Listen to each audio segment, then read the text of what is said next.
Olá, eu sou o Luiz Burlamac. E eu sou o Roberto Nogueira. Você está no Boteco Corporativo e eu te convido a participar conosco num bate-papo informal. Roberto, uma coisa assim que eu queria trazer hoje para a nossa conversa que me preocupa muito. Não acontece com muitas pessoas. Eu vou trazer um assunto muito específico, mas é um problema que eu vi ao longo de toda a minha vida como consultor. É o líder que ele está isolado. É a solidão do líder. E eu já encontrei muitos líderes solitários. Uma vez em São Paulo, encontrei uma empresa e a estrutura da empresa era da seguinte forma. É uma empresa que mexe com veículos, né? Então, tinha o presidente da empresa, tinham 3 diretores, depois tinha um nível gerencial e depois tinha um nível de coordenação. Então, do ponto de vista de lideranças, eram 4 níveis até o front, né? Até a linha de frente. E quando ele me trouxe para conversar, eu pensei que eu conversaria com o presidente da empresa e com os diretores para trocar sobre as coisas todas. E ele me levou para um restaurante, almoçamos, conversamos sobre muitas coisas. E esse homem, no restaurante, quando eu comecei a conversar, comecei a me interessar por ele, começar a interessar pela empresa, perguntar sobre as coisas, ele me trouxe relatórios que eu já havia pedido antes e tudo. O senhor começou a chorar. Um homem de uns 58, 59 anos na época. Começou a chorar. Ele estava completamente deprimido. E eu comecei a pensar, mas o que aconteceu? Se ele começou a falar assim, me desculpe, eu estou muito emocionado e tal, eu estou me sentindo muito apertado. A situação da empresa é uma situação muito delicada, nós temos decisões muito difíceis para tomar. A empresa é minha e eu não tenho com quem conversar. Olha o que ele falou. Eu não tenho com quem conversar. E eu perguntei para ele, e os seus diretores? Eu falei, eu não sinto a vontade de conversar com os meus diretores. Eu não sinto seguro de conversar com os meus diretores. E eu perguntei, mas se você os contratou, a empresa é uma empresa de porte, empresa com aproximadamente 400, 500 funcionários. Se você tem executivos que você trouxe, que você não sente à vontade para conversar com eles, então que tipo de executivo é esse que você trouxe? E aí fomos analisar, eram ótimos diretores, pessoas competentes, mas o homem não tinha segurança a compartilhar com para ele. mostrar fragilidades, para mostrar sua vulnerabilidade, as suas incertezas. Era um homem extremamente inseguro, tinha competências, tinha visão, mas era extremamente inseguro. E à medida que eu fui trabalhando com ele, eu fiquei com ele uns 2 anos. Nós fizemos muitos trabalhos, fizemos plano estratégico, reformulação da gestão, treinamento das lideranças, fizemos um trabalho grande lá. O que aconteceu? Eu acabei virando um alter ego dele. Era comigo que ele precisava conversar. Depois, o que eu fiz? Eu consegui convencê-lo de conversar com outros executivos, outros presidentes de empresa. Ele acabou ingressando em outros grupos, onde ele começou a se abrir. Mas ele tinha muita dificuldade de mostrar os problemas que ele tinha, de conversar os problemas e tudo mais. E foi muito interessante que, alguns anos depois, o filho dele estava no negócio e o filho assumiu uma posição executiva, até como sócio também. E o filho era muito competente. E nós colocamos o filho no IPO, nesses grupos de jovens presidentes. E esse homem falou assim para mim, tudo que eu queria ter tido na vida era participar de um grupo desse, porque eu não tinha com quem conversar. Você já viu essa situação também na sua vida? Olha, Luiz, o que a gente percebe quando você está, por exemplo, conduzindo um trabalho de planejamento estratégico, principalmente no contexto atual, que a gente percebe há muito mais interação entre empresas, e quando isso acontece, aumenta muito as incertezas. né? Nós estamos vivendo uma época de maiores incertezas. O que a gente percebe?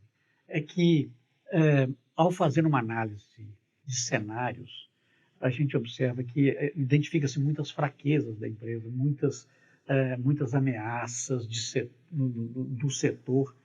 E aí, a função de executivo, ele não pode deixar essa incerteza, essa insegurança, essas ameaças irem lá para o nível mais operacional da empresa. Estou querendo pegar agora o impacto Na dessas ponta. na ponta de baixo. Tira o encorajamento das Eu não pessoas. posso deixar isso passar. Então, se a função de liderança fica como um amortecedor de todas essas incertezas para que as funções operacionais saiam de casa todo dia na certeza de que aquilo ali vai continuar eternamente.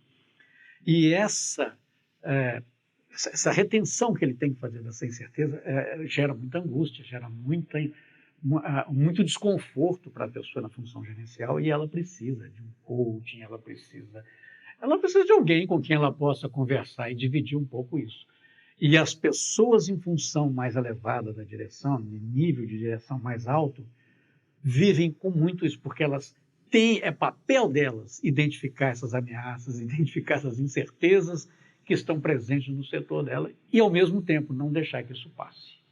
E é engraçado, teve um outro empresário que fiquei com ele uns 5 anos. Ele pegava o avião dele, trazia para a minha cidade, me pegava e eu passava um dia com ele por mês. O que ele queria era um dia Para conversar com alguém. comigo. E aí eu perguntei, o que você quer de mim? Eu falei, eu quero que você fique esse dia comigo. Mas qual que é o objeto do trabalho? Eu quero alguém para conversar. É isso aí. Ele me comprava um dia, trazia um avião Citation, vinha lá com os pilotos, me buscava, me trazia a hora que eu podia, né? E tudo que ele queria era alguém para conversar.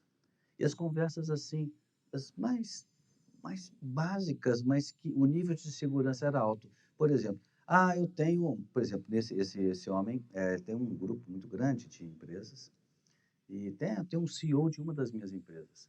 Eu não sei se esse homem é correto.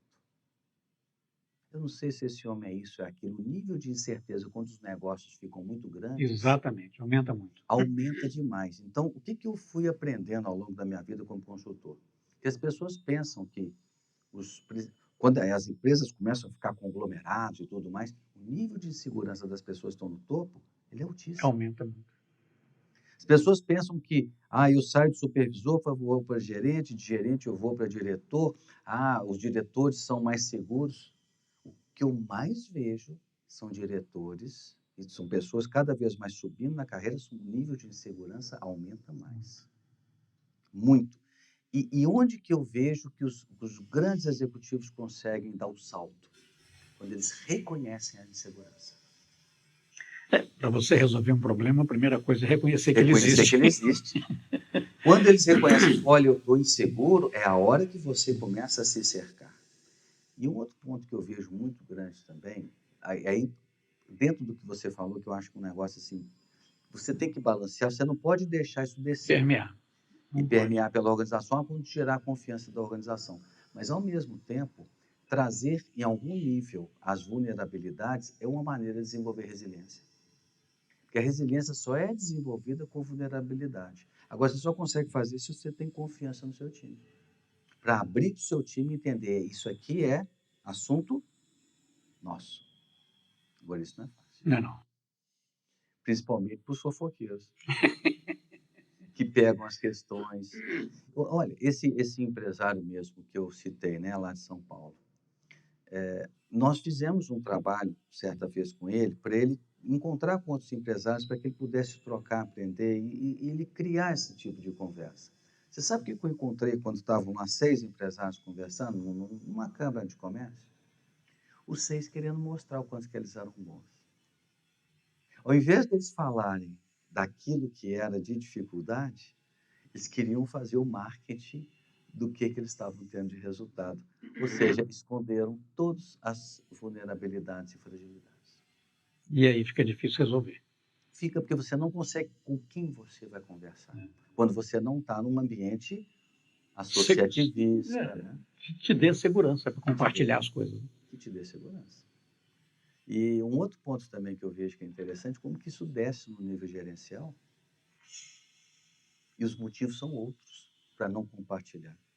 É quando aquela pessoa teve uma jornada de herói, a vida deu pancada, chegou ali com muito esforço e a partir dali não confia em ninguém.